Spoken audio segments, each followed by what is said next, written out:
Good morning, everyone. It is Friday, January 10th. This is episode 29 of the Three Body Problem. I have with me my friends Juanito and Kostin Ryu, checking in from Bucharest and Washington, D.C. How are you, gentlemen? Man, good.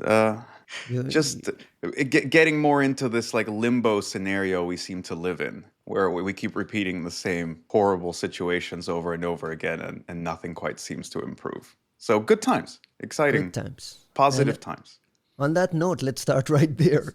We have very fresh news of an Ivanti OD already exploited in the wild against this Ivanti Connect Secure product. What is this product, Kostin? Is it a VPN? It is a VPN, and I guess we were joking. Like, is this like a new 0 day, like a new 0000 day? Because like we've been here. How many times? How many times we've been here? Like, yay, another one. Yeah, it feels very much like we're repeating the same things on the podcast over and over. We discussed this in the pre-call here. It's like the podcast is starting to become kind of repetitive. The news here is that they patched two vulnerabilities, CVE 2025-0282 and 0283. And only one is being exploited. According to their information, only one is being exploited. It was funny. If I may inject a comment here that Florian described it in a very funny manner on X. He said, if you do an IR with the company, the first thing, it never hurts to ask, do you guys have Ivanti? And they say, yeah, why? Well, just in case. And later, you can send them links to these blogs. And I told you, you see, I knew it from start. I knew it from the beginning. It's a good bet. It's a good bet. And there's absolutely no downside to it, right? Because eventually there'll be a new 0 day. You know it. It'll be a new one. We've got some reporting from Mandiant. Mandiant published this report that you're seeing on the screen here. For the folks watching this, you're seeing it on screen. Mandiant was pulled in to do the analysis of this. And one of the things that stood out from the Mandiant blog post is they say Ivanti and its affected customers identified the compromised based on indications from the company-supplied ICT, which is this integrity checker tool, along with other commercial security monitoring tools. That stood out to me because, Juanito, when we discuss Ivanti and a lot of these network device things, you've repeatedly said there is no inspectability, there are no tools to do this. Do we have any guesses about what these other commercial security monitoring tools are and how they were able to detect this? I have no idea. I actually want to ask these folks basically what they're referring to with the other commercial stuff, which it could be as simple as, if you already are able to get, let's say, a dump of the memory or something like that, you're using other commercial tools to analyze that? Or is there some quiet, like, new offering that allows you to inspect these things? I'm not sure. What I will say is, like, on the ICT side of it, the integrity checker thing, I feel like there's some like bullshit afoot in this, right? Because it's not to say that it's great that they have provided some kind of integrity checker. Like, that's part of what we hope for with something like saying that we want inspectability and blah blah blah. I don't know the terms under which you get this integrity checker. I don't know the terms under which you can use it. But what I will say is, if you look really carefully at the Ivanti advisory itself, they basically say, like, it only works as of this particular version. And the best thing you can do is just, like, update the firmware and, like, wipe the device and, like, update the firmware and start from scratch.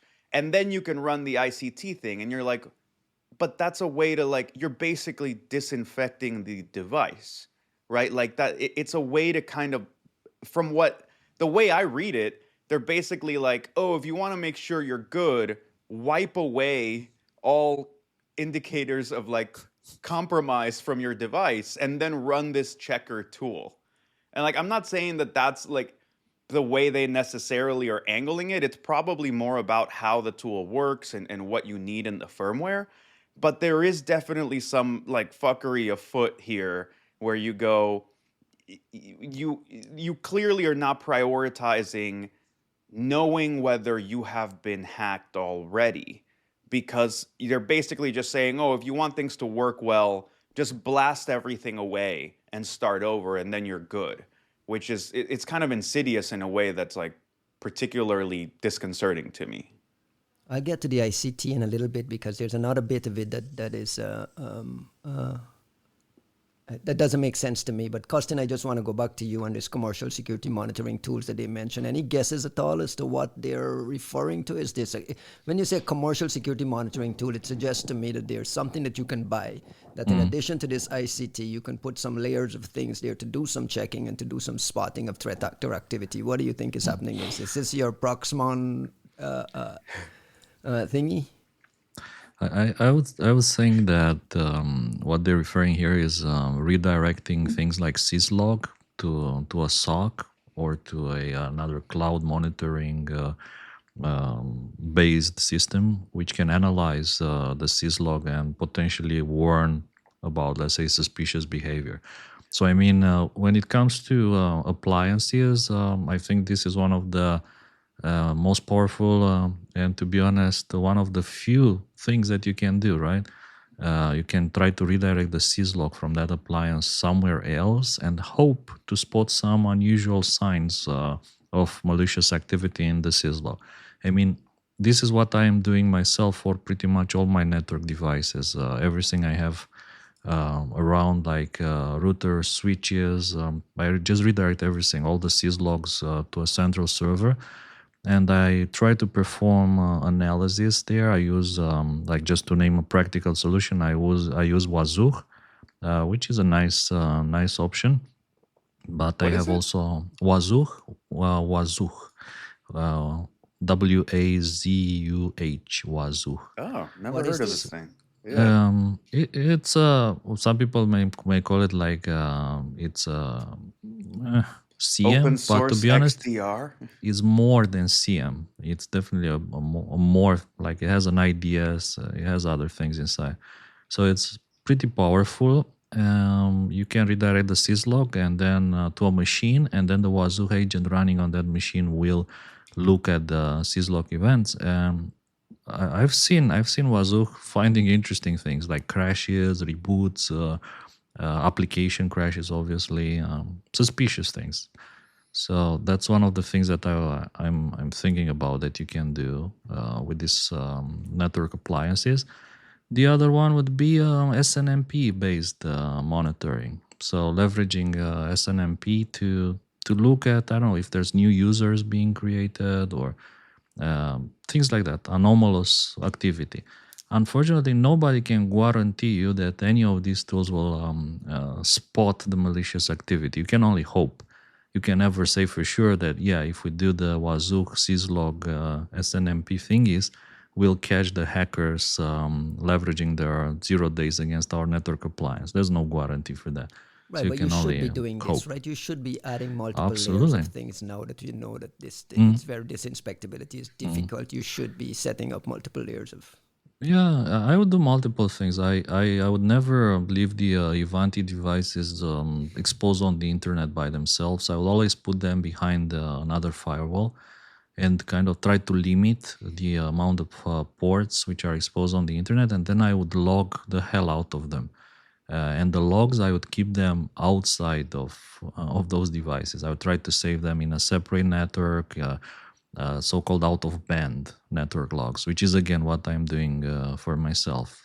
Totally separate networks for logging traffic, packets, net flow, and so on. And whenever something happens, even if your Ivanti device is compromised, the hackers wiped all the traces and everything, you may still have the syslogs and you may still have the network logs, which could allow you to potentially figure out when it started, how it started, and yeah, things like that. Is that a trivial task to parse those logs and figure out what happened post incident? I know what you're tools asking. for that? Because people buy these things, it's like you buy and forget. So you Yeah, buy you the buy it and you dump your logs everywhere, and this then what is do you do with it? this is a magic. This is a selling point of all these things, that you don't have to worry too much.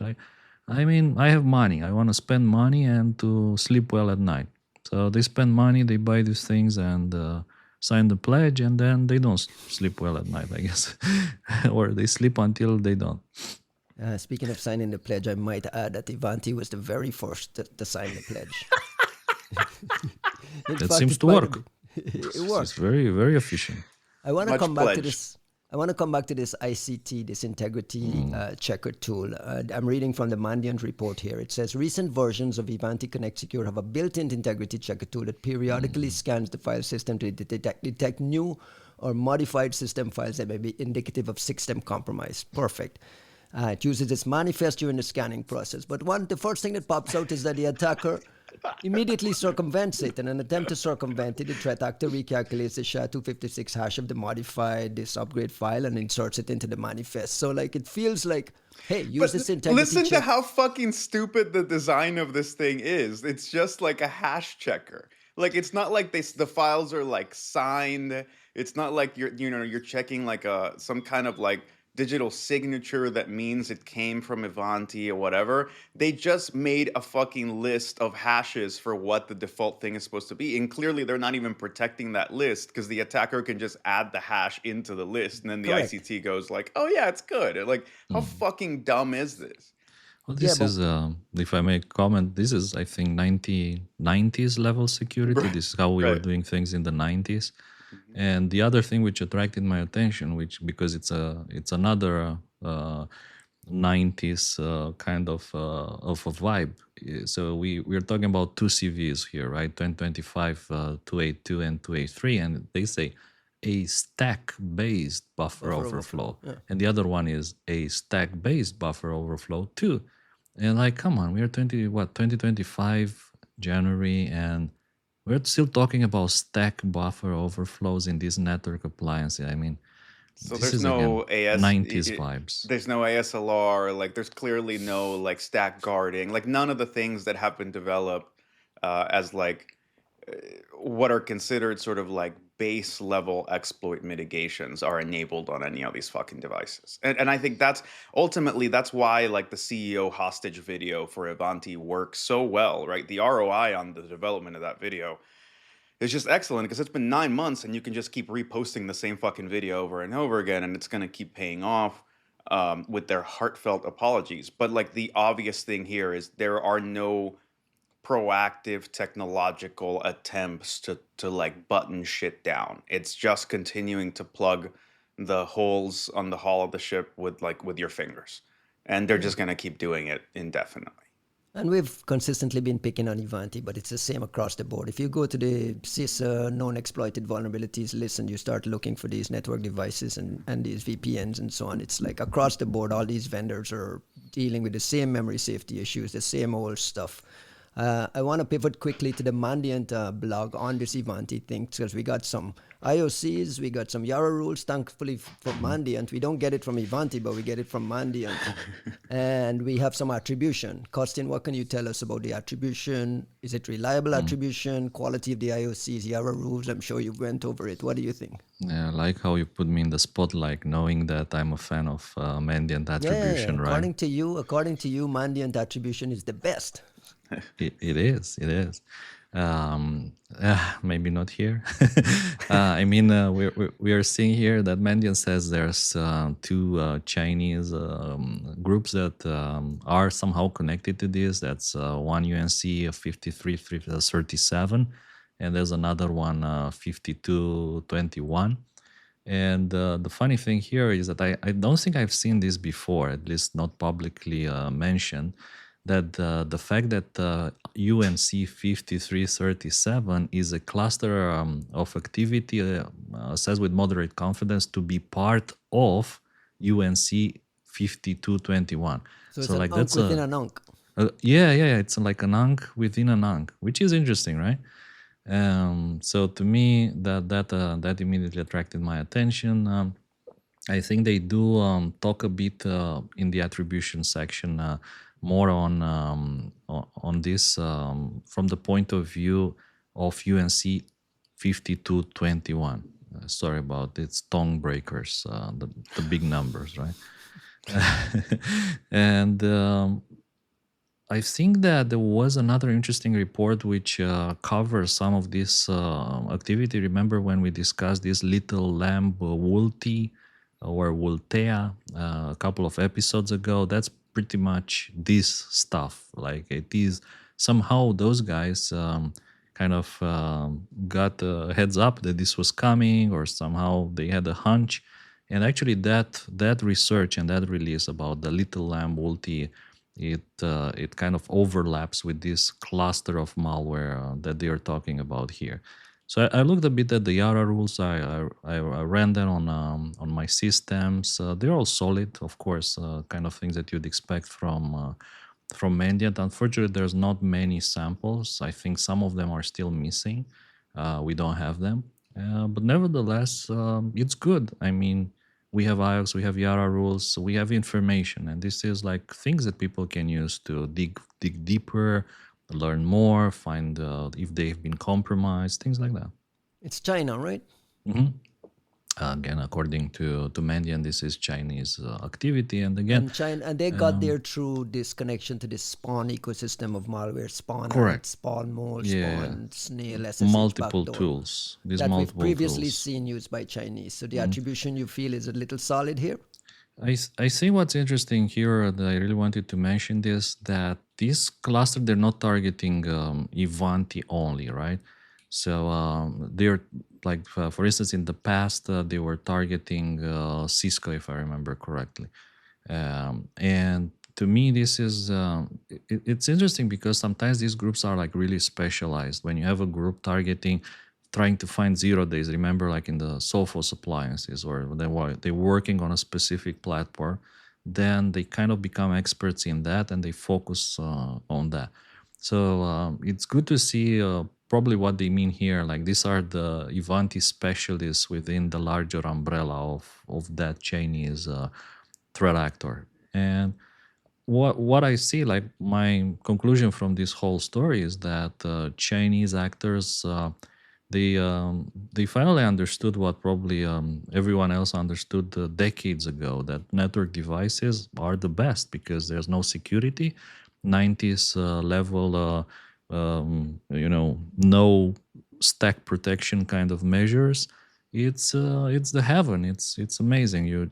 The moment you have 0 days for that, and you get a foothold within your network through these VPN appliances or rights management or control, then you can do whatever you want, and people will just scratch their heads and not understand where it comes from. Like, how did we get hacked? Where did it start? Like, where are they? Are they still in the network? Did we kick them out of the network? Right?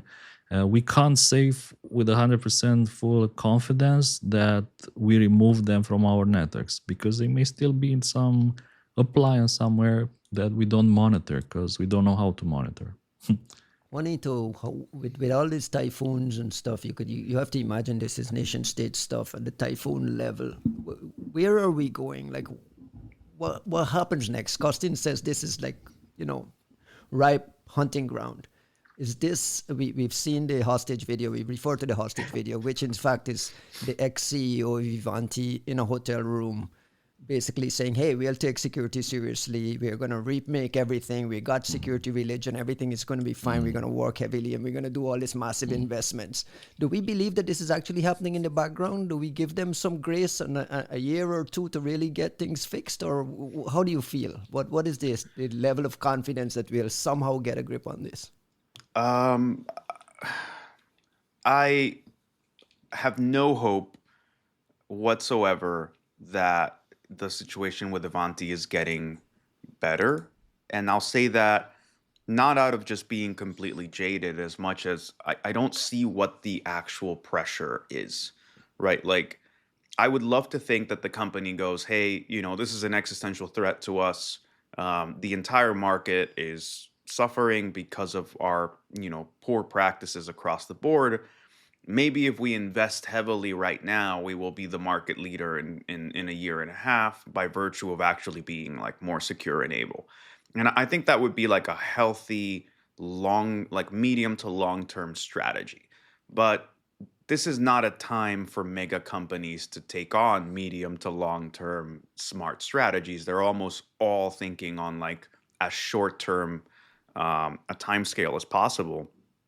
So in that sense, that this is where I go back to like my umpteenth rant about like misaligned incentives, which is, I know that we shit on the pledge all day long, for good reason, but the reason that we do, or at least that I do, is that that was such a clear moment for applying sensible pressure of some sort, right? Like whenever you say people should pay with their pockets, we know that that's a very disingenuous statement when there are no other options on the table. So what you really have is, okay, when the market is dysregulated and like just in such a sick place, normally that's when you get some type of regulator or some kind of market alliance or some sort of certifying organization or somebody who objectively comes out and says, this is bullshit. You have a low quality product. You all have low quality products. And like, fine, don't let's not keep ranting about regulation. How about liability? Right? Like I would love a lawsuit that establishes a sense of liability for, hey, just to pull a random name out of the hat, Pepsi got hacked by the Chinese because of this of an Ivanti appliance. They had an amazing network that was perfectly secure. They had logs, they had everything, but this Ivanti shit on their perimeter opened the door and they lost access to their formula. Not that anybody wants the formula for Pepsi. Pepsi, I was But just going to like, say that. yeah, this, fuck it. But like, anyways. So, you So you you're get that. And my point being, like, I would love to see a Pepsi lawsuit against Ivanti that says, hey, fuck you, we paid you, we did our best, we were on it, we hired the right people, we put all the right appliances, we monitored, and instead you like left us in this sort of completely porous open environment, and look at the material damage to our company. And like I think that's the last bastion of, where I hope to sort of salvage some sort of accountability and pressure. But it is dependent on something that may not be an option at all, which is software liability, and like sort of this notion that you are actually responsible for what you cause in those environments. But like that's what I'm waiting for. Without that, the notion that Ivanti is just choosing to fix itself, or Cisco, or anybody else, it seems massively optimistic in a way that I'm not ready to give them. At the risk of boring the audience, Costin, I want to ask, what is the alternative? If I want to make a decision with my pocketbook and say rip Ivanti out of my network completely and go here, where do I go? I don't go to Fortinet because they're also in the list. Where do I go? Again, I think it's this kind of catch here, that people who buy these appliances, they just want to take my money and just I want to forget about it. Like I need my network to simply work. I don't want to bother myself with settings or configurations or syslogs or virtual machines, WASAC, Bro, IDS, things Yeah, like but that. you're being popped on a monthly basis. At some point, you got to do something. I know what you're saying. So I'm far from the guy who can do the marketing pitch for any of these solutions or recommend you the straightforward replacement. Like, but to be constructive, I wanted maybe to suggest one thing, which is, can we get the Dave Weston of Ivanti come on the podcast and tell us what they are doing effectively to improve the security, reliability, patch, buffer overflows, and all those things. So like the same way Dave Weston does it for Microsoft, right? When he published about Rust in the Windows kernel, things like that, right? Isolation, leveraging the latest features in TPMs, modern platforms, and so on. Like, can we get whoever's in charge of that at Ivanti come and explain to us like what they're doing? What do you think they should be doing? Let me put you in charge of Ivanti there. What should be the priority? Is it bringing in external experts? Is it going and getting a big giant pen test by a Bishop Fox? Easiest thing is just to do pen testing of their solutions. Like, this is the easiest. Uh, so first of all, hire like a reputable company to do pen testing and try to weed out as many bugs as possible. That's one. Obviously, a bug bounty program to motivate researchers to contribute and try to find bugs in their stuff. And I would establish a department inside Ivanti who is responsible for finding bugs, like leveraging AI specifically to find buffer overflows and the likes in their source code base, with a dedicated department with 5-6 people specifically for this task, because I mean this is one of their biggest issues.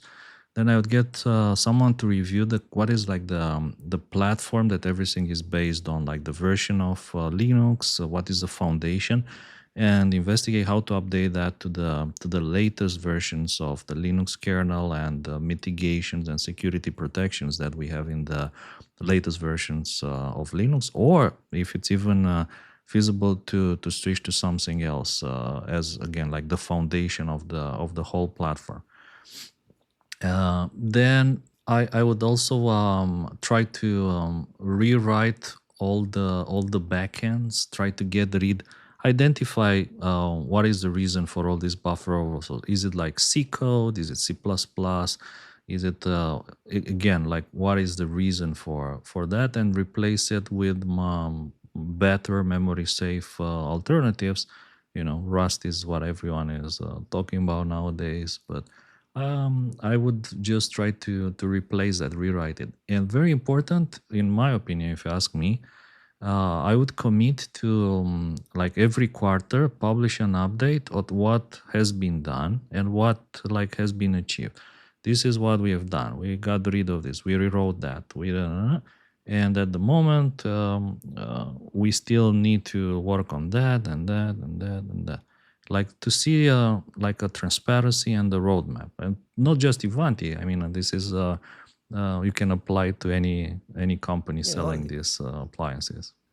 Speaking of China and typhoons, and we barely touched on it last week because it was breaking at the time when we were on the air, this U.S. sanctioning this Chinese integrity technology company for the link to Flux Typhoon. With all this typhoon activity and China activity, do you expect to see a lot more of this OFAC sanctions coming down the pike for some other companies? One?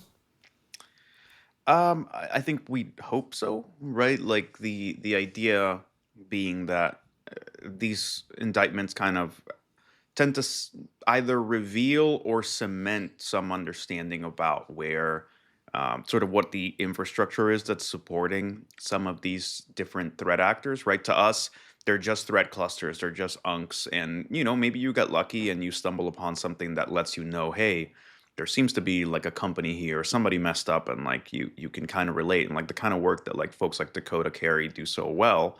But um you never have either you never have that kind of clarity on your own, or B, you can't publicly substantiate it in any meaningful way, right? Like it's a lot harder for a private sector company to come out and say, hey, we see all of this related to this, you know, company in China. There's usually like liability concerns about that. You don't, you can, it's like the bullshit that we saw with Appen, where it's like, oh yeah, that's enough. Just mentioning this name or whatever is enough for them to try to use some bullshit legal recourse to try to like stop you from publishing. So you don't usually get that information coming out, and it's why something like Intrusion Truth worked so well, where it was like basically somebody just whitewashing this information, and maybe parallel constructing it, or maybe just pointing to what was already there, but essentially somebody was putting it in the public record, and the fact that it's in a blog somewhere means that we can all finally just point to it. So I see the indictments working the same way. I don't expect them to have Sanctions. yeah, like I don't expect like indictments or sanctions to in themselves materially affect how these places operate, but they give us enough to be able to find other ways to latch onto these things, publicly discuss them, and then hopefully add some friction in some capacity, or at least understand how the MSS, PLA, et cetera, are working, where you go, yeah, they seem to always outsource things in this way. There's a company that looks like this. Their registrations look like that. This is what the kind of profile of people that are working there. This is the kind of profiles that they're putting up for like job postings. Like all those things allow you to in some way round up a bunch of other possible vessels and vehicles that are being used for this. So it is useful from a research perspective. So I hope there's more. Who is this intrusion truth? Do we know? Fucking we know. We got some. We are on this podcast here in the United States. All these blog posts are blaming China, blaming China, blaming China. But we've got news out of China Daily. Who are they blaming? A Twitter account. I'm showing it here on the screen. It says the legacy media blames China for hacking, but reports reveal Volt Typhoon is linked to U.S. intelligence using tools like Marble to shift blame. Wow. Who is the real hacker? Let me play this video for you guys because it's fascinating to me and I want you guys to respond to it in real time. This is a video that was posted on X by China Daily. Legacy media is at it again, accusing China of hacking U.S. ports, power grids, and telecom companies. Sounds pretty bad, right? But what we have uncovered is shocking. Turns out Volt Typhoon is linked to the U.S. government. A bombshell report reveals Volt Typhoon's features such as Chinese language strings come from a toolkit called Marble. Let me pause it right there. Apparently there's a bombshell report. I don't know. Are you guys familiar with what the bombshell report is? I actually don't know what it's referring to. But what is Marble? What is Marble? That's a good question. By the way, Marble is a library that was originally leaked by WikiLeaks, I think in the Vault 7 sets, which was allegedly used for false flag and string obfuscation. So to be honest, like if you ask me, I don't think we have ever seen this being used for real. So I don't think we've seen any kind of tool or any kind of binary that was leveraging something that looks like Marble. So it's a bit funny that they would be using this story from almost 10 years ago, if you want, to somehow shift the blame from Volt Typhoon, which again, nobody's saying, right, that there's Chinese keywords or strings inside the tools used by Volt Typhoon, right? There's like no such claims anywhere. Like There is a bombshell report that says it. Bombshell. The bombshell report doesn't say there's Chinese writing inside Volt Typhoon scripts. I don't think it says that. Let's finish up the video. Let's go. To the U.S. government. A bombshell report reveals Volt Typhoon's features such as Chinese language strings come from a toolkit called Marble. Marble is a cyber weapon developed by the U.S. intelligence agencies. It is designed to obscure the origin of malicious programs, erase fingerprints of their true developers, and shift blame to other countries. Who benefits from this? Microsoft secured a $9 billion contract with the U.S. Department of Defense. Lumen Technologies also landed a 5-year contract worth $110 million. Wait a second. Is it U.S. intelligence? Is it Microsoft? Or is it Lumen? I mean, we're laughing about this, but like this is the official, we have to treat this as the official government attempt or response to this. Juan, what do you make of bringing in Microsoft $9 billion deal and Lumen U.S. defense deal? I mean, I've said this before, like I wish that $9 billion bought the U.S. government some actual cooperation from Microsoft, to this level. But it's actually, I mean, the whole thing is pretty hilarious just in how patently idiotic and obviously grasping at strings it all is. But I'm laughing. I'm also feeling like a little breathless in the sense of like how completely shameless this whole setup is. Like, there's no, I don't give a shit what your I hope there is a bombshell report just to be able to like, highlight and quote like how poor the reasoning has got to be behind this. But this is just straight up innuendo at this point in a way that makes them look fucking stupid. And this is the argument that we had before with that publication that was going off about Dakota Carey's research and how like we don't take threat intel seriously out of the Chinese and look at how much they've contributed to all this research about Stuxnet like fucking 10 years ago. And you go, yeah, but then we see stuff like this coming out and none of you, like, there is no Chinese company that will come out and say, actually, China Daily, like, what you're saying is stupid because of X, Y, and Z. And we all know why that's not happening, obviously, because it would, fly in the face of the party line. But that's precisely our point when we look at the Chinese threat intel companies and teams and say, yeah, we can't take you seriously at the level of anybody else, right? Like, at least out of Russia, we've seen Russian companies come out with research about Russian APTs, and Russian companies come out and say, yeah, this is, this claim from whomever is kind of spurious.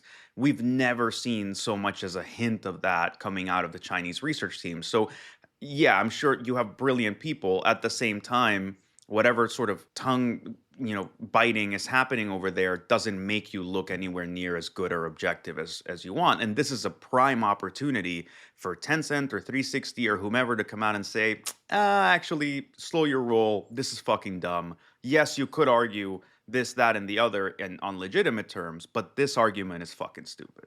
But just last week, we talked about being naive to suggest that China doesn't have the ability to do much better. Like, why is it so amateurish and rudimentary and almost like comical when we know for a fact that they have the technical chops to do it? Is this just kind of a political top-down, we're going to just stay quiet? What do you think is happening there?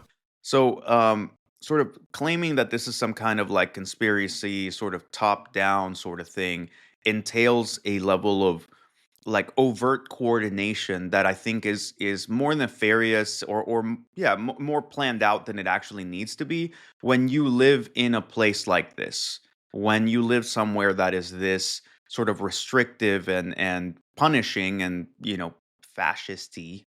You also get a certain amount of self-policing that is enough, right? Like, we're not saying that every threat intel company in China is collaborating for this disinformation campaign.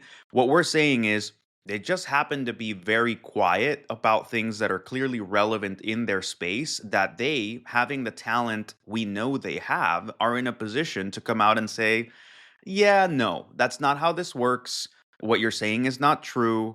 There are real instances of the US hacking the Chinese, and there are real instances of misattribution. But no, that this is a stupid tabloid story. And the fact that they all stay quiet, we can all understand why in that government and that regime and living in that place, you are not going to take your life in your own hands and decide to go correct the China Daily story that seems to follow the party line as you would expect it. But that also means that we don't get to respect your objectivity and contributions in the space. So you have to pick one or the other. Let's continue. Microsoft secured a $9 billion contract with U.S. Department of Defense. Lumen Technologies also landed a 5-year contract worth $110 million from the U.S. Defense Information Systems Agency. Volt Typhoon isn't a cyber operation, it is a disinformation campaign. A small group within the US power structure is manipulating taxpayers and Congress to enrich themselves. It's a disinformation campaign by someone to enrich themselves. Like, I mean, this really strains.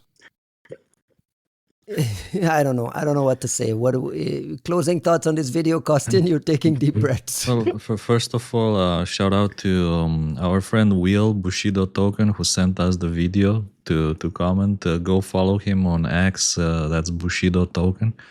What can I say? It's interesting to see this kind of disinformation videos claiming to expose disinformation, right? And I think that it's interesting that where does this obsession with the Marble framework come from? This is not the first time, by the way, that they're trying to redirect attribution efforts. I think Russians have in the past also leveraged this Marble framework, like as an example of why Russian operations may be something else, right? Based on the strings alone. So I think whenever you see signs of someone using this as an example, it's typically just a very poorly engineered attempt at spawning new disinformation, fake news campaigns to misdirect attribution efforts. We've also got news out of Japan. The Japanese National Police Agency published an advisory on Wednesday accusing the Chinese hacking group of targeting and breaching dozens of government organizations, companies, and individuals in the country since 2019. What was the name of this campaign? MirrorFace. MirrorFace. What do we know about MirrorFace? Is this what do we make of this, and what's the attribution? What's the quality here? So this is about it. It's another interesting situation here because so MirrorFace, I think the ones who have also published about this are Trend Micro, who call it Earth Cache. And what is interesting here is that the use of this load info malware, which has also been associated with the APT10. So if you're kind of wondering, is this MirrorFace APT10? I think nobody can actually say that for sure. So for instance, in one of their VB talks, Trend Micro says that they use the term APT10 umbrella. So they think that this Earth Cache or MirrorFace is maybe a subset, one of these subsets of another thingy, so related to APT10. Now, APT10 has been targeting Japan and a lot more for many, many years, like a long, long time. They've been around for again a lot of time. The public, the Japanese report here mentions 200 cyber attacks over the past 5 years. I mean, when you say a long time, longer than 5 years? So I guess that the first reports about MirrorFace / Earth Cache, they do go back to 2019, but APT10, it goes back maybe more than that, like at least 8 years, according to my own research, if you want. I think it's interesting that there's a lot of new research coming out of Japan these days. Not just the Japanese government, but there's a lot of very good Japanese threat intel companies. NTT, for instance, has a research group that's been publishing a lot. Itochu, they're also pushing very, very good, solid research on Chinese attacks. And there's a lot happening from China targeting Japan these days, a lot. It takes the form of supply chain attacks. It takes all sorts of different interesting attacks, like, for instance, targeting update mechanisms of certain Chinese or Japanese language text editors. So targeting Hangul and these word processor type tools, right?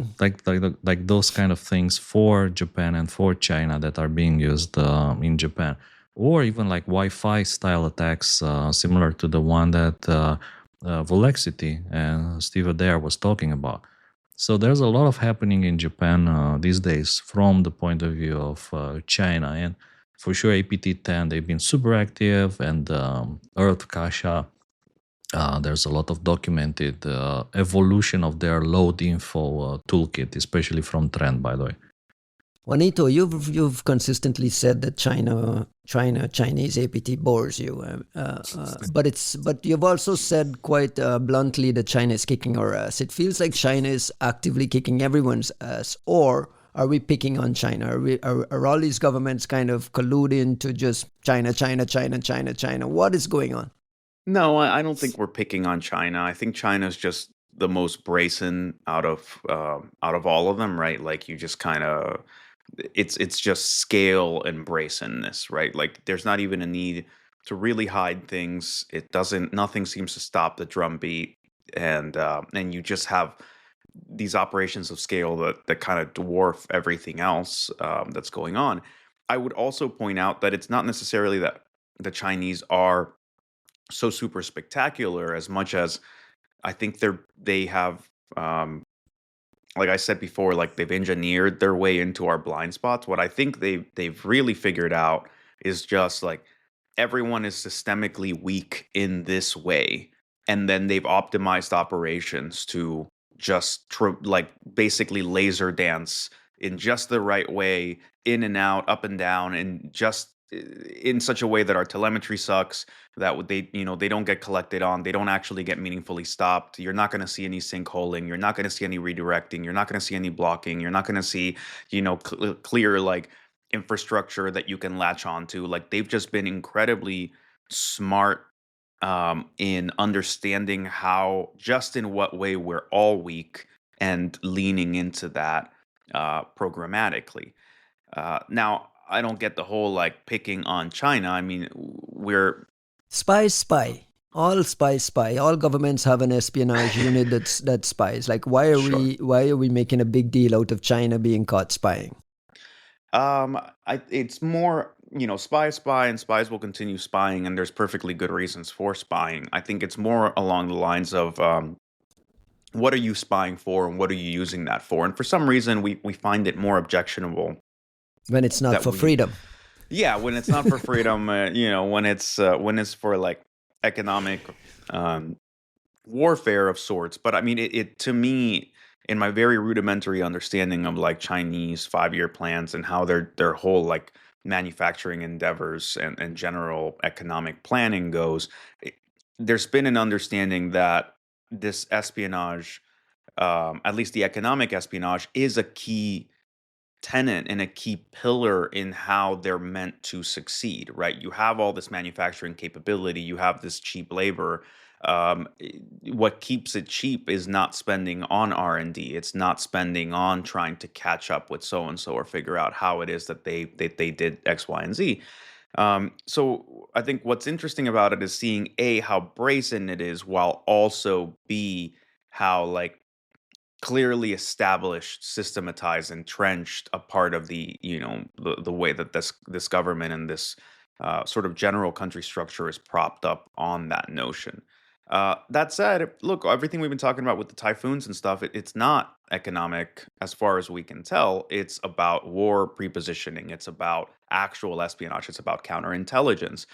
It's about just plain old fucking intelligence of like what is a president-elect planning? What is like those are all well-established things that you do.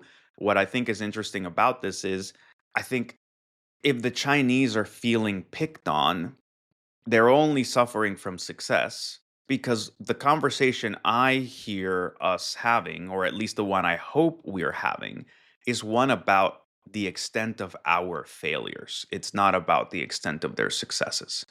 I wish we were having a more clear conversation about like, look at how successful the Chinese are, right? Like, it's super hard to run agent networks inside of China.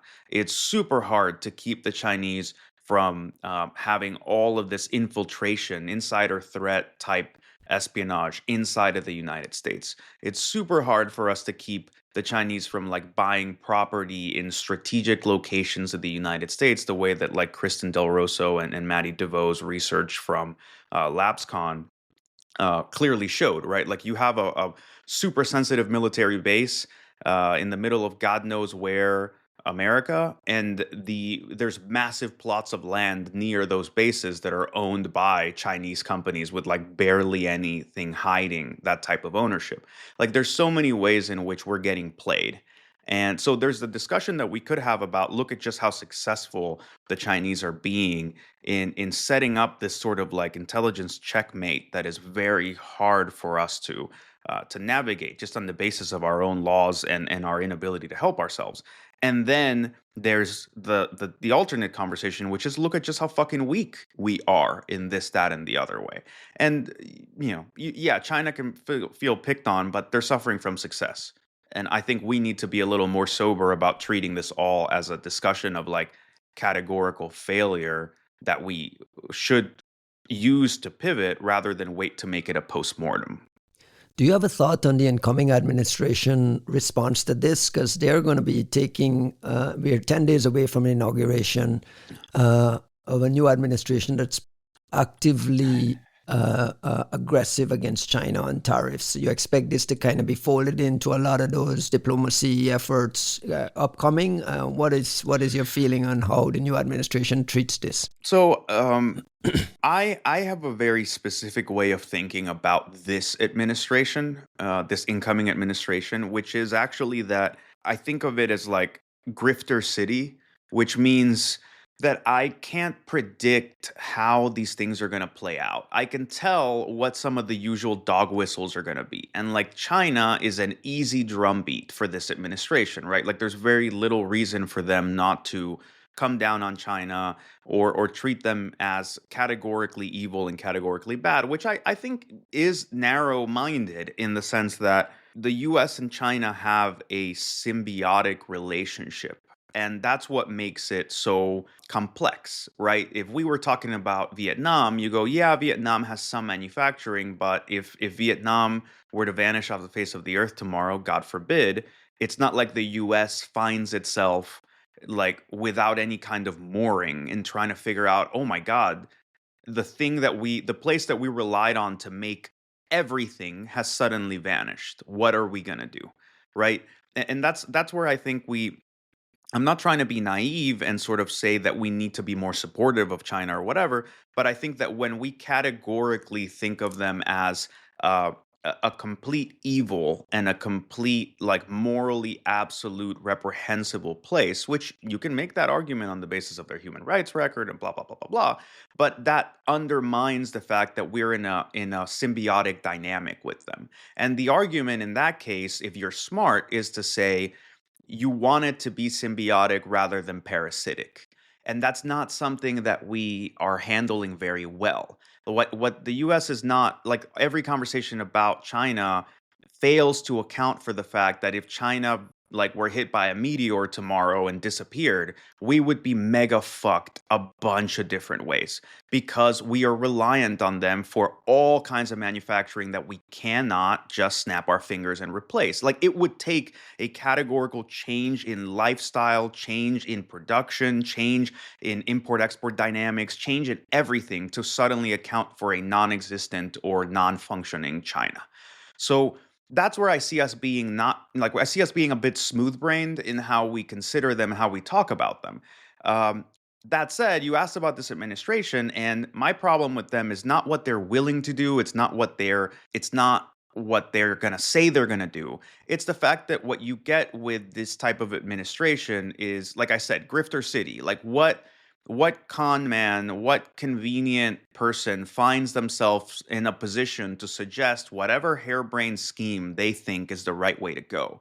And that's not all categorically bad. I've heard stories of specialists in given areas who were able to drop off a proposal in just the right office during the previous Trump administration. And that shit became law without anybody taking, like, it became policy without anybody taking so much as a red pencil to what the original proposal was. So clearly they're completely asleep at the wheel, and somebody can come in and be like, I think it's important for us to, sanction or put friction into the import, export, and production of bicycles. And you go, oh, we never would have thought of that. But it's like, oh, this is a major economic tenet. And like, I thank Dmitry Alperovich for this story. And you go, this is like, that's actually brilliant. Like, that's something that somebody who understands very well what's happening in China and where it's going to hurt them has decided to, like, put this forth. And they happen, and because there's no barriers, no friction, no pussyfooting, nobody sitting there gatekeeping, this clever thing has made it out to sea and become policy. But the fact that there is such little gatekeeping and there is such little discernment can also mean that Rudy Giuliani or whomever, like what other random idiot happens to be in the room, can also push an absolutely idiotic idea, like, let's tariff this thing that we have no, like, homegrown alternative to. And you go, well, that's just fucking stupid. But that's also an idea that will make it out to sea because there is no discernment. So my issue here is it's a fucking free-for-all. What is going to happen with China? I don't know. Tell me who was in the room at the time and what their brilliant fucking clue was and, like, what they decided to do. And that's what happens when there are no adults in the room. Like, when Bolton looks like when that walrus-looking motherfucker is the most adult-looking person in the room, that you're in trouble. And that's what's going to happen next. It's like, we just don't know where things are going because we know what they care about, but we don't know how they're going to decide to manifest that. But there has to be a response, though. You can't publicly be saying the Chinese are living all up in our telcos and listening to all our phone calls and downloading all our text messages, and we just kind of go on. We move on with some sanctions. Like, I don't know. Costin, you have a thought on how the U.S. responds to this? I think first of all, it's probably not just U.S. because I think it needs to be a more global answer, like the kind we have seen, for instance, with Huawei in the past. So just to tell you a story, about a decade ago, we wanted to buy a Cisco switch for a maybe less sensitive network. And that Cisco switch was like really expensive. Typically Cisco equipment is super expensive. And our hardware provider, we told him, man, that's expensive. And he said, like, listen, I have, like, if you want that, we have an alternative. We have a Huawei switch, which is 5 times cheaper and faster. And we're like, no way, can we test it? So we got it. Yeah, it was faster. Clearly, it was much faster. The hardware was amazing. It was 5 times cheaper. We ended up buying it. We deployed it. I think that maybe it hanged once like 2 years. Like in 2 years, it hanged once. We had to manually reboot it, and then it worked fine. But we are seeing the same kind of analogy nowadays. Just this week, I saw a big advertising for a Chinese electric car called BYD. Maybe you guys are familiar with that. Have you seen it in the US yet? No, there are no Chinese electric cars here. No? They're pushing very hard in Europe. Rivian. We do have some, right? Right. Rivian is Chinese? I thought Rivian is a U.S. company. No. Rivian is a U.S. company with factories here in the U.S. I'm pretty sure about that. BYD. Google this. BYD. So there's like this huge advertisement of Chinese electric car, BYD, which is all over Europe. It looks like a Porsche Cayenne. It is a Porsche Cayenne. It's copied. It looks identical. Maybe it's 2 centimeters longer, something like that. Oh, wow. This is a BYD. So they have like a lot of different models, but the one that I saw, it looked just like a Porsche Cayenne. And it was 33,000 euros. The electric Porsche Cayenne is like 5 times more expensive. I stand corrected. Rivian is an American company. My mistake. Yeah. So we don't fact check, but we need to fact check on that one. We'll at least try. Yeah, Costin, go ahead. I asked some people like, hey, would you buy that? It looks amazing. It has a 1,000 kilometer autonomy. You can drive 1,000 kilometers with it. It looks like a Porsche Cayenne. And people who own these cars, they say they're formidable. They're amazing.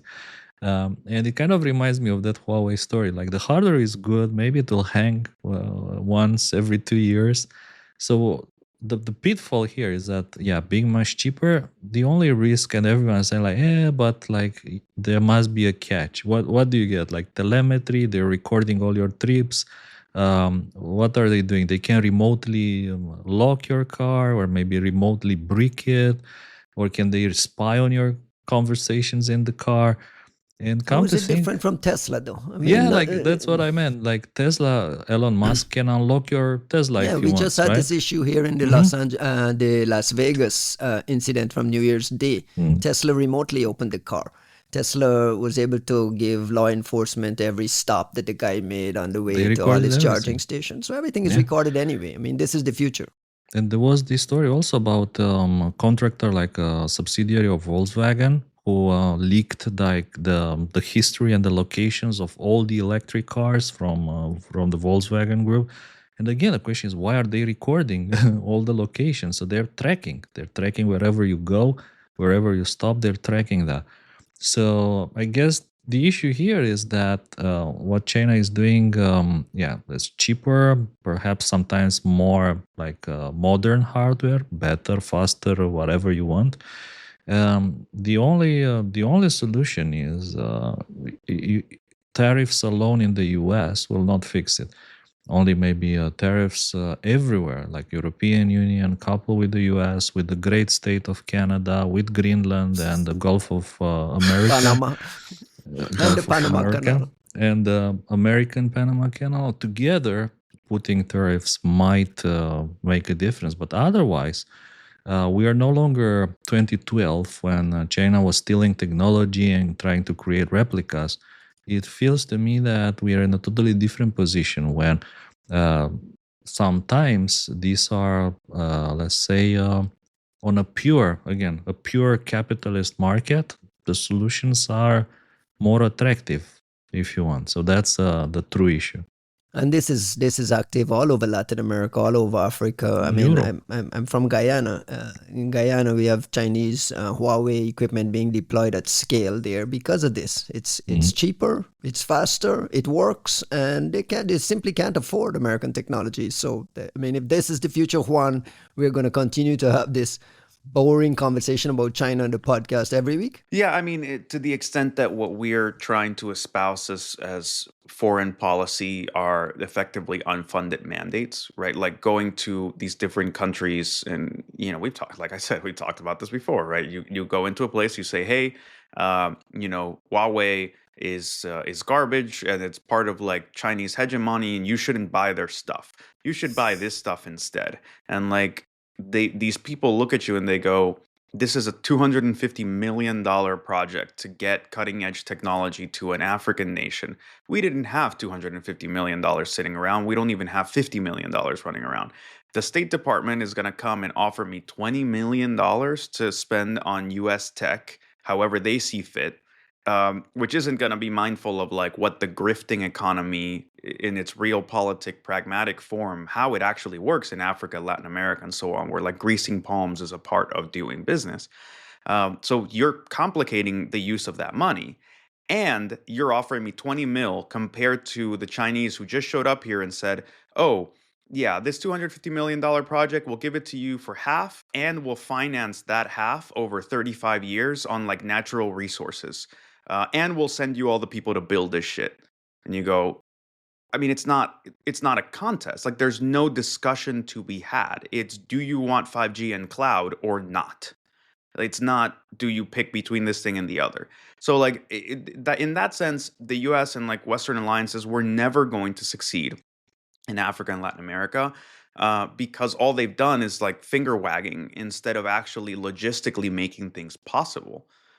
So there's just no argument on the financial hegemony side. And what we need to admit is when we go spend however many $1 trillion terraforming portions of the Middle East, you're no longer in the position to then go and spend however many $1 trillion subsidizing a better Western aligned order in these other places. And we are going to really feel the suffering as we keep trying to move this stuff forward when we realize that we allowed Russia and China to have a complete fucking free-for-all in Africa and just take over all these places where like rare earth, like rare minerals and all kinds of important materials are being mined. We've just let them go like crisscross the place and literally slice it in half and choose what they want and influence elections, influence financial policy, influence all these different things, and just not even try to compete there. And we are going to really feel that burn if we're around for long enough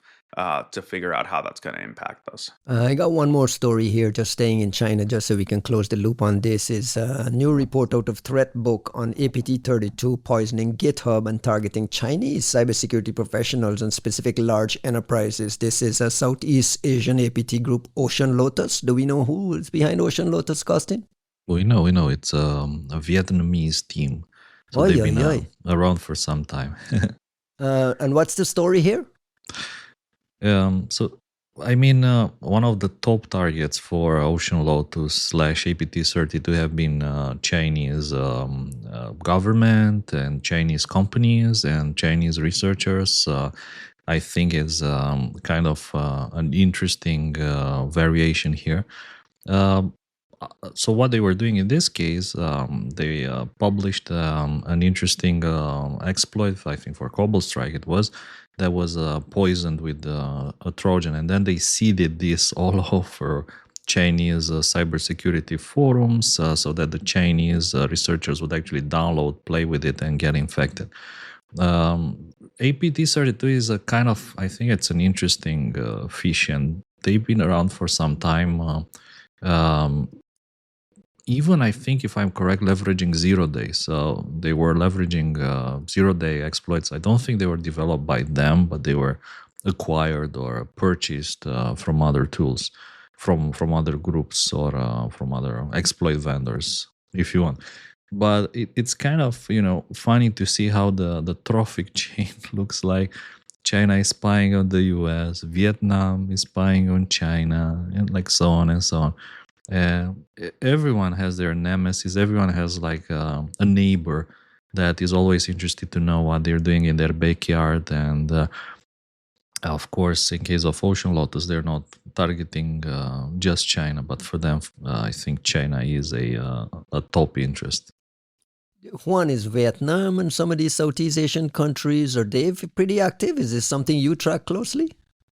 I mean, definitely on this Ocean Lotus side of things, right? Like they're actually impressively keyed into some of the intellectual property theft stuff as well. Like you could see them going after a lot of different manufacturing adjacent companies in the United States that you would have expected the Chinese to be at, and they're probably there too. But I think it suggests sort of a similar approach to how they want to handle their economic standing. That Vietnam, it might not be operating at the same scale as China when it comes to manufacturing, but I think they see a similar avenue to their survivability and their thriving. And in a world where you do see mega companies like Apple trying to back out of being solely reliant on China, and they're trying to go to India, and they're not getting the results that they want from Indian manufacturing standards. There is opportunity for places like Vietnam that I think they're quite clever in making sure they're positioned for. We obviously are not taking that financial quote unquote threat quite the same way as with the Chinese, but I think it is very interesting to look at something like Ocean Lotus and say, well, clearly some part of this is very similar to what we see from the Chinese, similarly minded. And then you have what you would expect of like traditional espionage, especially of the Vietnamese going after the Chinese. And I love that for them. Costin, we got a handful of IOCs here related to Ocean Lotus attack C2s. Have you been able to look at them? What do you make of the quality of what Threatbook put out here? Oh, Threatbook, by the way, is a Chinese threat intel company, and I think it's one of the more, let's say, serious ones, in the sense that they are not hyping things up like others, that have been sanctioned by the US do. So from that point of view, Threatbook, I think they are on top of things. They do publish things like this against other companies, in the sense that they find it before others, which is quite impressive. And I think that over the time, I've seen Threatbook publish other research that was quite interesting. So, I mean, again, no objections from my side. It seems like super, super interesting stuff. And like I said before, it's good to see a bit on the research capabilities of Eastern security companies, be it China, Russia. It's interesting to understand what their capabilities are, how often they find things, how they find these things, and the fact that they really do care about them and who they care about. In this case, yeah, obviously China cares about Taiwan, they care about Vietnam, probably they care about India, obviously, and the US. If you're not in China, do you care about these IOCs? Do you want to go hunting if you're not Chinese? For sure, because Ocean Lotus is known to target entities outside of China, not just China. So I wouldn't be surprised if they try this in other places, or if they will try that in other places. Very good. I want to pivot to a story out of Watchtower on government backdoors. Pretty interesting research. Commandeering expired domains used in backdoors allowed them to hijack over 4,000 systems and intercepting communications between compromised systems and abandoned backdoors for minimal cost and effort. $20 domains. Juan, you looked at this research. What do you like about it? I mean, I don't love the tone and the memory of it too much. Like it seems so like very satisfied with itself in a way that maybe it's a little too much. But we'll take it for what it's worth and like sort of its own value, which is to say, it is very interesting to see what you can do with all these sort of zombie infections, right? Like when we talk about targeted attacks and sort of the emphasis on targeted attacks having been sort of the staple of what made something advanced. I think we were kind of, for a period there, we were maybe a little just too impressed with ourselves or too wrapped up in what seemed to speak to us as sort of like poetic, high minded types of attacks. And instead, what you see with a piece of research like this, which, just to skip a beat and say, what is it, right? Like these guys are talking about how they went ahead and they registered some, certain types of like defunct domains. And that meant that they effectively what we would have done for sinkholing to them, it's like, well, you are taking over what Kosin and I would have referred to as like victim stealing in our fourth party collection paper, which is to say, I take over some of the infrastructure or I hack existing infrastructure, and therefore all of its downstream victims are now my downstream victims. And that's what we would have, that's what we saw with things like Turla taking over Oil Rig, or like Turla trying to sneak into sort of Pakistani operations, Turla, trying to piggyback on Andromeda infections and stuff like that. Now, I think that there is a more nuanced point to be made about just how much is out there that is just casually infected with non-targeted things. And I think folks kind of undermine and like laugh that kind of stuff off, right? Like we'd always talk about, hey, there's a shit ton of devices out there that are still infected with Configure, and people will laugh and be like, ha, Configure, so fucking old, how ridiculous is that? And you go, yeah, that is ridiculous, but also it says something about the state of security and the fact that like there is nothing about security as a state, as a like state of homeostasis, as like a thing that you return to as something that's just guaranteed. That doesn't actually happen. It doesn't actually exist. You don't just wait and the computer heals the way the body heals, and you just kind of move past a given infection. Those things just stay there. And there is a shit ton of value to be gotten out of going after these old school type ops, these old school botnets, all these things that have just been left behind, especially when you try to like disinfect or curtail some of these infections the way the FBI has done so many times, of like just kind of squashing one piece of infrastructure, or squashing one existing mechanism for how these things are infected and managed, but leaving all of this zombie shit just living in memory, living in infected devices and whatever. And then somebody comes in this case, like sort of a couple clever folks with a nice blog. But it says so much more about what's out there to be gained by just being clever enough to understand the infrastructure, go, oh, here's a weak spot, I'm just going to go hack it, buy it, redirect it. And now defenders are in no position to leverage a command to disinfect those machines. That's supposedly a liability and supposedly illegal. But attackers are in a perfect position to just go and take that shit over and go, hey, here's my 200 new infections that I'm now going to leverage in some strategic fashion. Costin, do you believe Watchtower are the only folks came up with this idea and doing this, or you think nation states are already there, like Juan mentioned with the Pakistani piggybacking thing? Well, first of all, we did some internal research on this about 10 years ago. I think I made a presentation around 2016, maybe 15. Maybe some people still remember it if they're listening Remind me the name? What's that? Remind me the name of that project? It was a presentation I did in Amsterdam at one of our meetings. I think that probably you were there as well, Ryan. I think it was before Juan's times. But this was like one of the things I noticed as I was investigating compromised infrastructure. There was a web shell in there, and the web shell had an encoded payload that would send the login and password to a remote.cn domain, like a Chinese domain that was expired. So registering the domain, you would get pretty much the location of all the web shells that were backdoored. That it was thousands of cases like that, absolutely insane.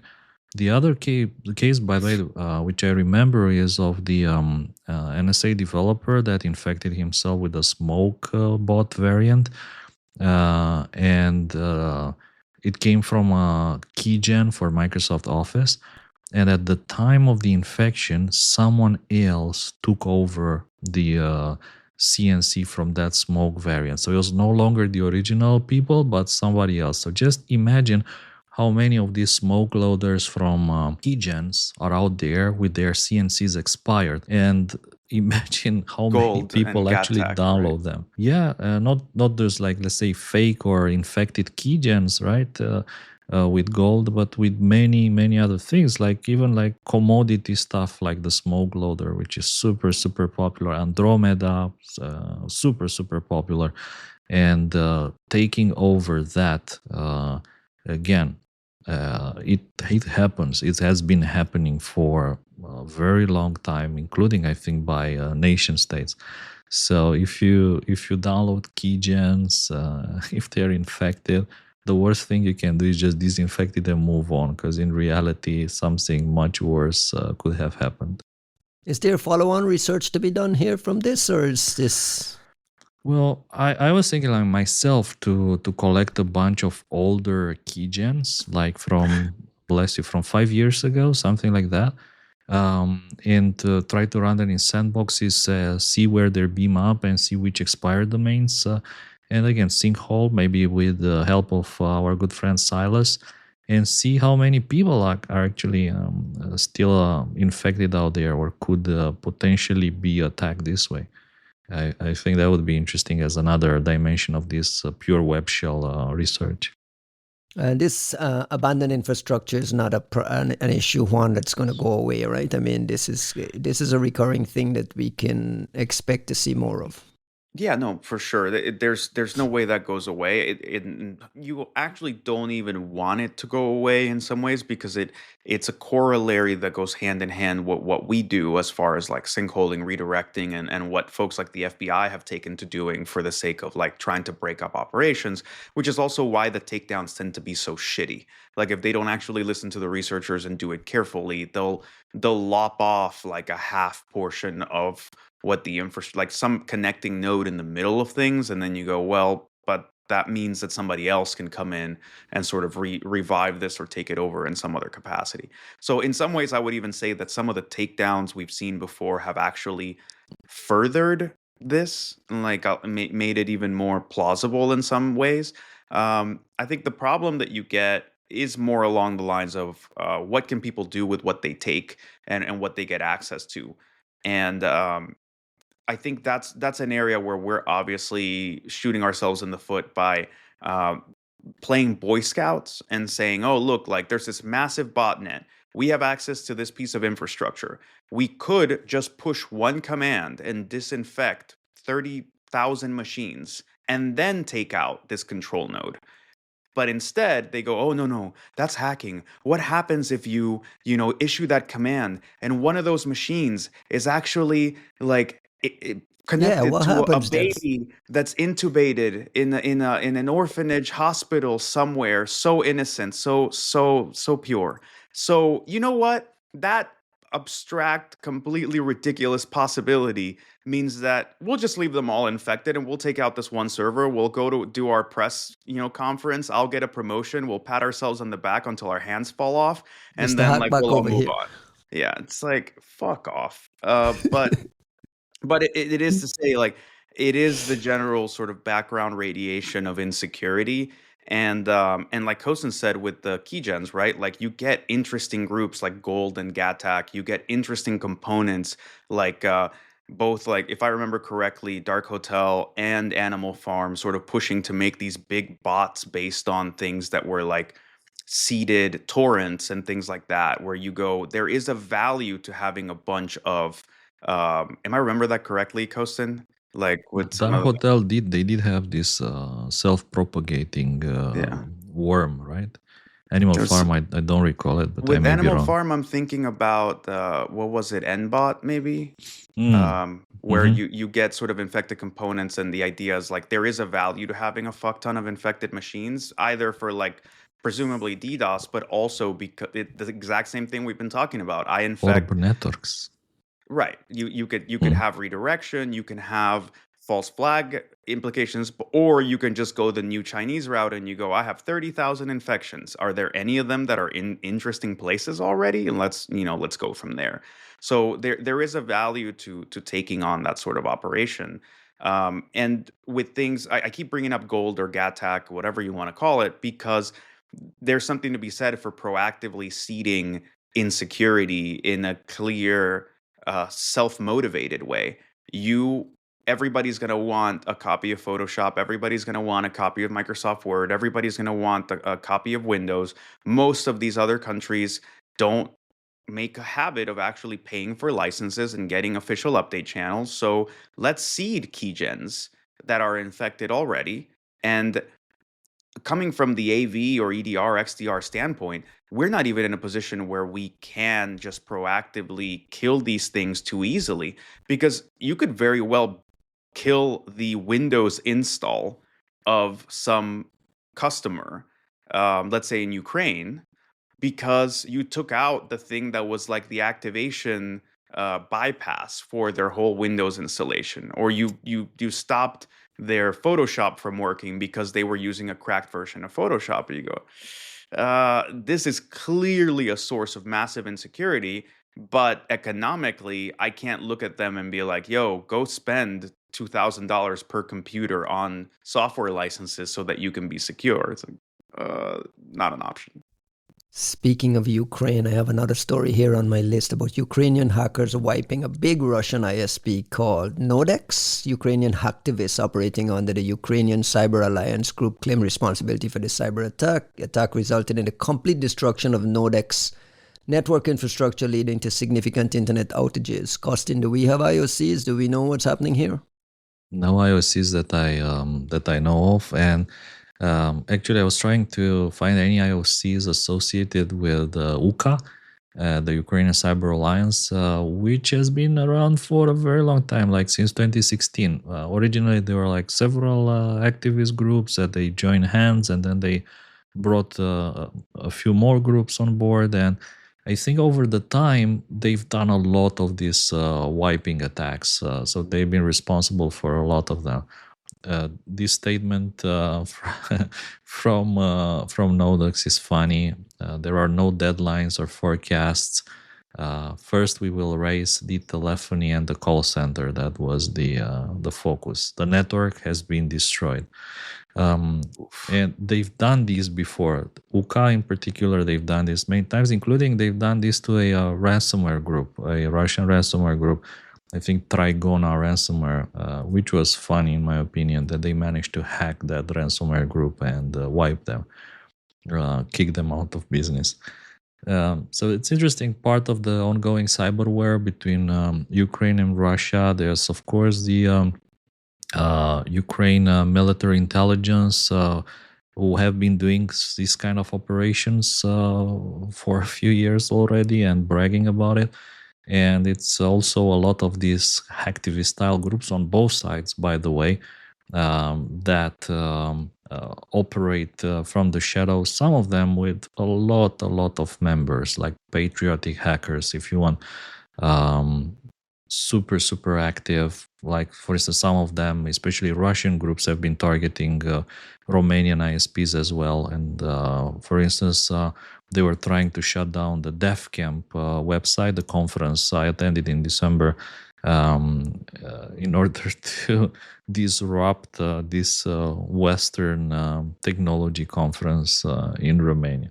So yeah, the hacktivist cyber war on the internet affecting big ISPs. I don't know if it's really the largest ISP in Russia, this Nodex. Me personally, I haven't heard of them before, but it's definitely I think a significant event. And again, I have not seen anywhere any kind of UKA IOCs. I checked the Kaspersky website, which recently they've been publishing only about Ukrainian attacks, or mostly about Ukrainian attacks, hacktivists, and so on. And even Kaspersky, who is now exposing these Ukrainian cyber attacks, doesn't have anything on UKA. Juanito, this is par for the course in wartime. Do you Yeah, at least for what we've seen with this one, and it's been a back and forth, right? Like we've seen Russian, both state and possibly non-state hackers go after Ukrainian ISPs with some success, right? Like that's what we saw with Acid Pour, was what looks like You proper guys and Russian these ops. names, oh my god. Look, man, if you don't like it, you better suggest a standard or an RFC of some sort and set this straight. But that's how I spent, I think, my 4th of July weekend. So you just take it. But in any case, yeah, we've seen it happen back and forth a great deal, and it's, I mean, it's kind of cool as far as like infrastructure goes. You go in and like you actually wipe out a bunch of servers, and you take out what is effectively important infrastructure for large swaths of the country, of just like, yep, the ISP is down, so God knows how much else sort of cascadingly falls apart. Um, but yeah, it just comes as par for the course, and you're gonna see this continue to be leveraged over and over again.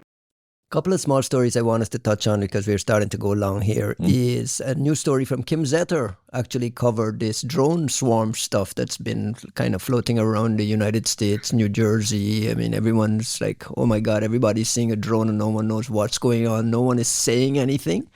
And she wrote a report on fake radiation readings in New York and New Jersey, in addition to this drone swarm kind of fueling this some sort of nuclear scare. And Juan, you mentioned the Ruben Santa Marta research when you were doing our annual report thingy. Yeah. She went back to Ruben. Kim went to Ruben and was able to confirm that this was some sort of fake readings. Help me understand what the reporting is here.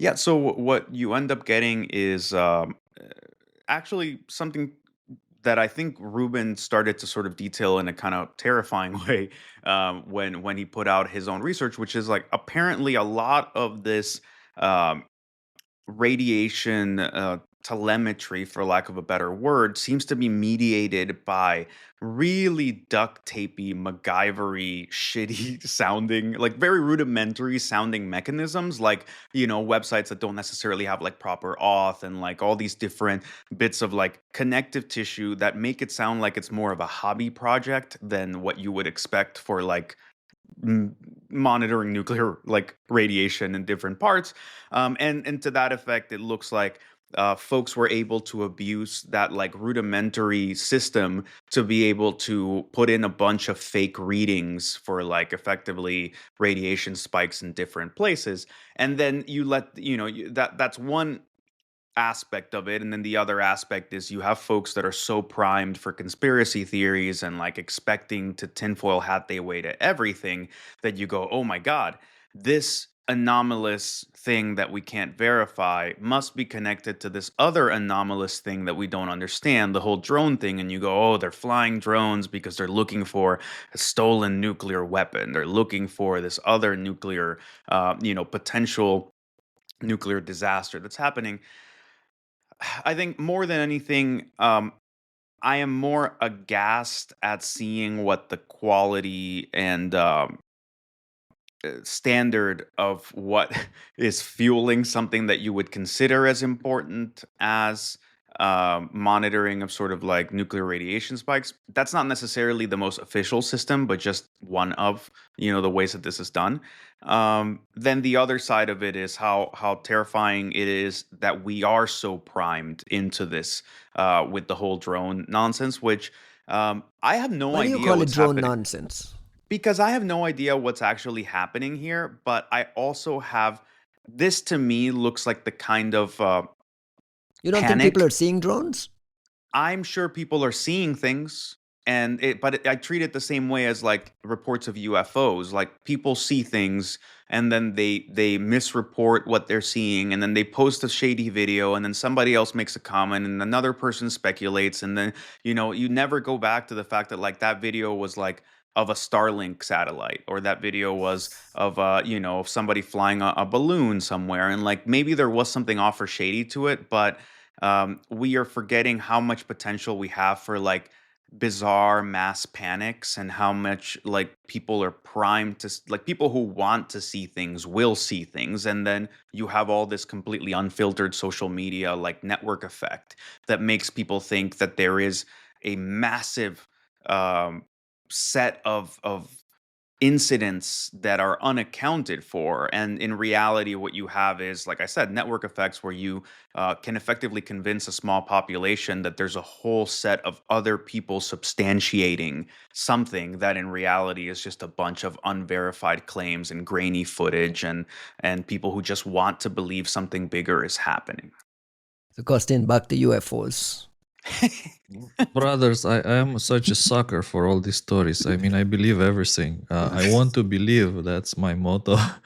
And back in the days, I think 1988, I've seen a UFO myself. I mean, nobody can take that away from me. I've seen it in Romania one evening. I've seen it like moving just like a satellite in the sky, but taking sharp turns at impossible speeds. It would be like, I don't know, 10,000 kilometers per hour, flying in triangles, like in a zigzag pattern for half an hour at least before it quickly sped away. So I want to believe.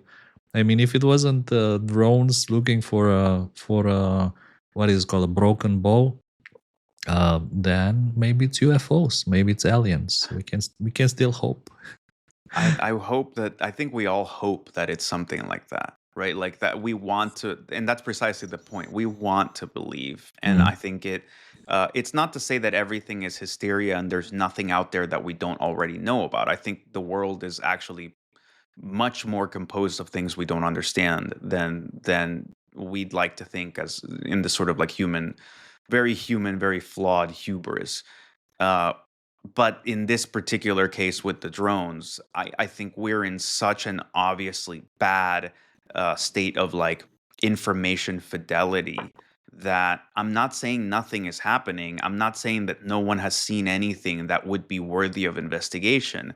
But I am so suspicious of the network effects right now as far as like how it's affecting our ability to just sensibly point to these are the three interesting something is actually there instances that we should investigate, and these are the 200 instances of random people whose standard of truthiness is too low, who are also amplifying, adding, putting up pictures, putting up a shot of a UFO from Romania from 7 years ago as if it is a drone footage from New Jersey yesterday. And like, there are no community notes, there's no verification, there's no fact checking, and the thing just keeps snowballing into something bigger and bigger and bigger and bigger. We just got a new Samsung S24 update that rolled up all the Android fixes. And in addition to all the Android fixes that came, we got a word from Google Project Zero yesterday. Natalie Silvanovich tweeted about, let me just share this quickly. Natalie Silvanovich tweeting about unrestricting an issue that shows a fun new attack surface. Android RCS locally transcribes incoming media, making vulnerabilities in audio codec now fully remote. Bug in an obscure Samsung S24 codec is 0-click. There's a little bit of uncertainty over whether it's exploitable. But when I see 0-click in Android, Costin, the hackles raise, and you start to think about these mercenary groups that target folks. Is this something people should be paying attention to? Do you use a Samsung S24? I don't use that, no. But I know a lot of security people are very fond of the latest Samsung phone. So obviously, I mean, honestly speaking, this is like what, $1 million bug, maybe $2 million, $4 million bug, 0-click remote code execution on the latest Samsung hardware. There is like this there is this small note at the end that we talked about where Natalie says that it's unclear if this is exploitable, if this condition is exploitable. So I would say that the bug it can be triggered, maybe crash the device or crash the particular app, but it's unclear if it can be weaponized. I would assume that smart people can eventually find ways to weaponize it, and yeah, if you're using how to call it, commodity hardware like this, like Samsung.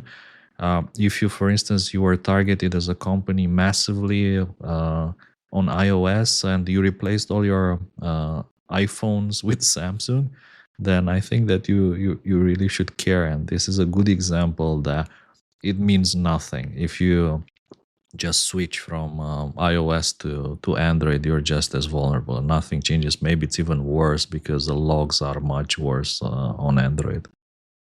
Juanito, a thought on click on Samsung devices? I mean, who uses that shit? No, just no. I think it's actually really interesting. It's so funny to see how I was trying to understand where sort of this audio codec bit comes in, right? Like it's how exactly you would trigger this. And Kosten, do you understand exactly how it is that this thing is being triggered? Because it's like it's some kind of like audio codec before the message comes in. Is it for the transcription? Yeah, it's simply because they process incoming rich messages in Google Messages, right? And the parsers, which is something that we've seen a lot being exploited on iOS devices in the past for zero-click targeting. I think it's probably what was driving Natalie and Project Zero to look into this particular kind of things, like similar attack vectors to proven zero-click exploits on iOS. What is the equivalent on Android phones, particularly maybe Samsung, the latest generation? And yeah, that's the reality is that there's ways to get this kind of code execution zero-click on Android as well. Is there still an issue where you have to wait for your carrier? Because I don't have a Samsung device. Is there still an issue you have to wait for your carrier to roll up these with all their new features and you get this patch 3 months from now? If it depends, I think a lot what phone you have. If you have a Samsung, if it's like from Samsung, then yeah, Samsung will patch it. But in some cases, and I think this was maybe more popular in the US. In Romania, I haven't seen it much. When the carrier was selling you a phone that was kind of a rebranded whatever with their name, so it was even called, I don't know, like Carrier Phone A or Carrier Phone 1, things like that. And then they need to send the patches because it has their logos and integration for billing and everything, so you can see your bill in real time. Last story before we go. Kostin, your favorite VPN Mulvad. There's some big news out here. Favorite VPN Mulvad. Tell the folks what's happening. Well, this is the kind of VPN news that your government doesn't want you to see, right? The fact that Mulvad deployed the quantum-resistant WireGuard tunnels on their desktop products enabled by default.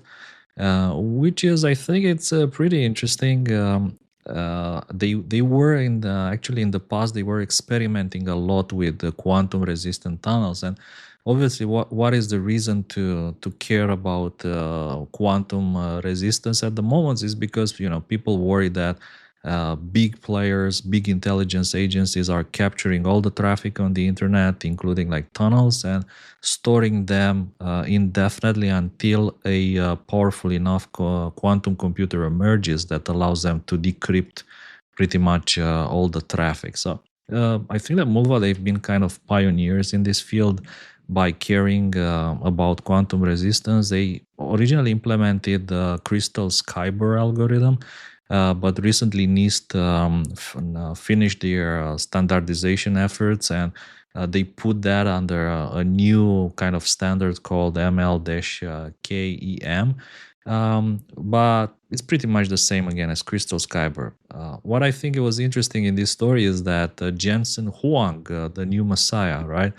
The NVIDIA CEO, stock keeps climbing and climbing and climbing. And he found, I think, a very nice way of getting people to invest more into NVIDIA as opposed to other things by saying that useful quantum computers are like 20 years away. So the moment he said that, the stock market for all these companies like D-Wave, they all experience substantial declines, like some shares dropping by 40% simply because Jensen Huang said that these computers are just not practical. They're maybe 20, maybe even 30 years away. U.S. government Probably has set deadlines for migration to... they did. Yeah, Correct. which is not 20 years away. It's more like closer to 10 years away. Yeah, and I think, by the way, in this field, I think we discussed it before that China seems to be experimenting, and maybe even some people say they have a lead because some of the fastest quantum computers in the world are in China. Their methodology is a bit different. I think a lot of Chinese technology is based on photons. Using that as a kind of base technology, which is a bit different from what the others in the West have been using. I'm still unsure. Like to be honest, if somebody tells you they know why quantum computers work, they're wrong. Like nobody really knows why quantum computers work. We can only guess why they work. So when it's guessing like this 15, 30 years, 20 years, I think that nobody can really say for sure when useful quantum computers will appear. So I this wish story... we'd I'm actually wishing we had put more into the story notes and the prep time for this NVIDIA announcement. I mean, the amount of stuff that Jensen Huang talked about, it was amazing, genuinely The mind new blowing. Messiah. And some new products which are like as a desktop level supercomputer for AI purposes. All these things, they look super, super exciting to me. We need to monetize the podcast just so that we can start buying some of this hardware, man. Can we get NVIDIA to sponsor us? We'll take an NVIDIA sponsorship. I would sure. so curious to see if in a year or 6 months, Jensen Huang comes and he announces the NVIDIA quantum computer. That would be hilarious. Leveraging AI and blockchain. We can leave it right there. By the way, this is only available on desktop. They're saying they're going to push it on mobile. This is just a press release that there is no real threat yet, right? And by the way, WireGuard, it's quite an interesting implementation. And there's actually some quantum resistance built into the WireGuard protocol. So you can define some kind of pre-shared keys which offer protection against quantum attacks. So this is on top of that, like another layer of resistance, if you want, by doing this quantum key exchange through NIST-approved algorithms. If you ask me, it's good that we are worrying now as opposed to just waiting and then trying to fight it it's an emergency or the fire rate. So we don't want to wait until the Chinese have the 3,000 qubits quantum computer that can break RSA keys, right? We need to start worrying now about it. All right, and we'll close. I just want to close with a quick mention of the Mark Rogers GoFundMe. Juanito, share some quick thoughts on this? Yeah, so I mean, I think a lot of us know and adore Sea Junkie or Mark Rogers, however you know him, as head of security at DEF CON, and he's been an amazing contributor to so many different parts of the industry, and has made so many friends and actually supported quite a few of us. I mean, the amount of when we got the Presidential Volunteer Service Awards, I mean, Mark was a person that was there side by side getting this award as well for the amount of work that he's put forth just on a volunteer basis to try to support all these different efforts for policy, not just in the US, but with the UK and a bunch of other folks. So Mark is an integral part of this community and a very good friend. And he's had a pretty rough year health-wise, right? Like he's had some open heart surgeries, he's had some stuff with his eyes, and then the latest is a whiplash incident that crushed a portion of his spine, and he's I mean, he's an unbelievable fucking trooper for effectively in the process of like relearning how to walk, relearning how to brush his teeth and all. And like he's, of course, as always, CJ is improving in leaps and bounds and really putting the effort into doing things well as he always has. But the reality of what our country is one where. Uh, I'm incredibly grateful to Katie Vogel and some of the other folks that have really rallied around this and said, you know, we don't need to wait for Mark to get into some horrible medical debt when he's already kicking ass trying to just get back to full function.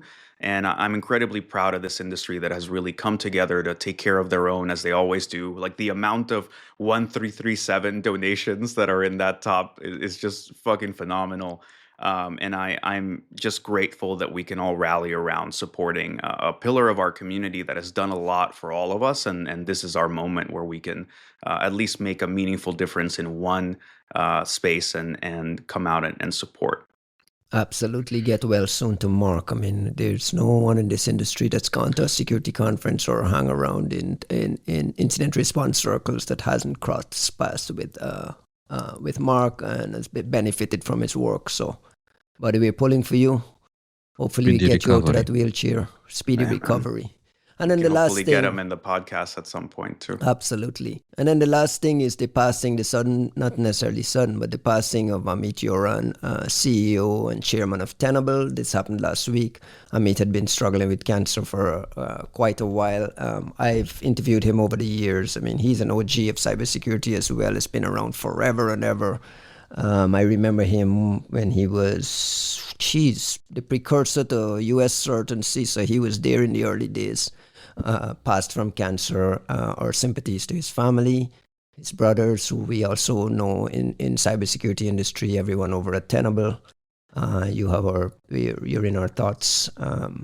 I don't know. Good to hear that their financial outlooks are still good, though. You know, yeah, it's pretty much of a bummer. Tenable puts out a press release on the passing of Amit, and not buried, but bluntly, right in the middle of it, you're trying to read it, and it suddenly says, "By the way, our financial outlook is still going to be great." And it's like, what the fuck? Like, come on.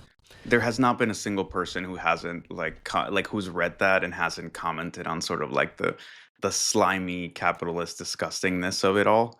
Yeah, I was reading it on mobile, and I had a pop-up, one of those bot pop-ups that says, "Hey, are you interested in buying some Tenable products?" And I'm like, dude, I'm just trying to read about the passing of your CEO. So it's like capitalism at its worst. But anyway, rest in peace to Amit. Our thoughts are with his family and friends. I don't do well with bad news, so.